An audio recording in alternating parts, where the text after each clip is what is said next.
Hi friends, எல்லோரும் எப்படி இருக்கிறீங்க?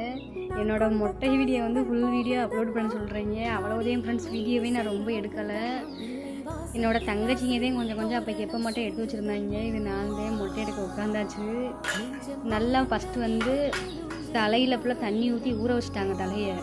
அதுக்கப்புறம் மொட்டை எடுக்க ஸ்டார்ட் பண்ணாங்க. நல்லா இருந்துச்சு, ஃப்ரீயாக நல்லா அது ஒரு நல்ல ஃபீலிங்காக இருந்துச்சு. இப்போ வந்து அந்த அண்ணே மொட்டை எடுக்க ஸ்டார்ட் பண்ணிட்டாங்க. 2 இடத்துல கீழே போட்டு விட்டாங்க. அது மட்டும்தான் எரிச்சலாக இருந்துச்சு. அதுக்கப்புறம் மற்றபடி எந்த பிரச்சனையுமே இல்லை. இவ்வளோ வருஷமாக முடியை ஃபுல்லாக வச்சுருந்துட்டு இப்போ வந்து மொட்டை எடுத்தோடனே வெறுந்தலையாக இருக்கிறப்ப ஒரு மாதிரியே இருந்துச்சு. ஆனால் அதுவும் நல்லாவே இருந்துச்சு. எனக்கு ஃப்ரீயாக இருந்துச்சு. ஆனால் மொட்டையை எடுத்து முடிச்சதுக்கப்புறம் குளிக்கிறதுக்கு போனோம் அம்மாக்கு.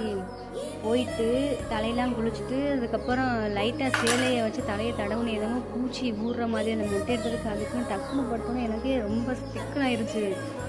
எதுவும் பூச்சி கீச்சிதே குளிக்கிறப்ப ஏறி மேலே உட்காந்துருச்சான்னு சொல்லிட்டு அதுக்கப்புறம் பார்த்தோம்னா ஏதாச்சும் ட்ரெஸ் துணி அந்த மாதிரி தலையில் பட்டாலுமே ஏதோ ஊறுற மாதிரியே ஒரு ஃபீலிங் இருந்துச்சு. அதுக்கப்புறம் மற்றபடி ஒரு பிரச்சனையுமே இல்லை. எல்லாருமே மொட்டை எடுத்த வீடியோலாம் லாங் வீடியோ வந்து அப்லோடு பண்ணியிருக்கேன். அதை பார்த்துட்டு நீங்கள் மொட்டையில் வந்து க்யூட்டாக இருக்கீங்கன்னு சொல்லிட்டுலாம் கமெண்ட் பண்ணியிருக்கீங்க. எனக்கு சிரிப்புதே வந்துச்சு. மொட்டை எடுக்கிறதுல என்ன க்யூட்டாக இருக்குது, அதை பார்க்கவே அசிங்கமாகத்தே நான் இருந்தேன். இப்போ எனக்கே தெரியும், ஒரு மாதிரியே இருந்துச்சு. இருந்தாலும் என்ன பண்ணுறது, சாமிக்கு நம்ம வந்து நேர்த்திக்கடன் வச்சு மொட்டை ஃபஸ்ட்டு பாப்பாவுக்கு வந்து எடுக்கிறது. இது எங்களில் வந்து எல்லாருமே அப்படித்தான் எடுப்பாங்க. ஃபஸ்ட்டு குழந்தைக்கு வந்து கம்பல்சரி மொட்டை எடுத்துருவாங்க. அதுக்கப்புறம் 2வது குழந்தைக்கெல்லாம் எடுக்கிறது வந்து நார்மலாக எல்லாருமே எடுக்க மாட்டாங்க. அது வந்து அவங்கவுங்களோட விருப்பம். ஆனால் ஃபஸ்ட்டு குழந்தைக்கு வந்து கண்டிப்பாக மொட்டை எடுத்துடணும். அதைத்தையும் ஃப்ரெண்ட்ஸ் நாங்களும் பண்ணியிருக்கிறோம்.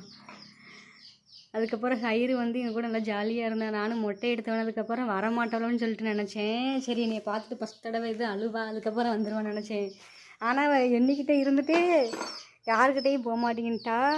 அது வந்து நல்லா ஆச்சரியமாக இருந்துச்சு. எனக்கு ரொம்ப பிடிச்சிருந்துச்சு. அதுக்கப்புறம் ஹைராவும் நானும் மொட்டையெல்லாம் தடவி பார்த்துக்கிட்டு காமெடியாக போய்கிட்டு இருந்துச்சு. என் மொட்டையை பார்த்து லேசாக தடவி பார்த்து சிரிச்சுக்கிட்டு இருந்தா.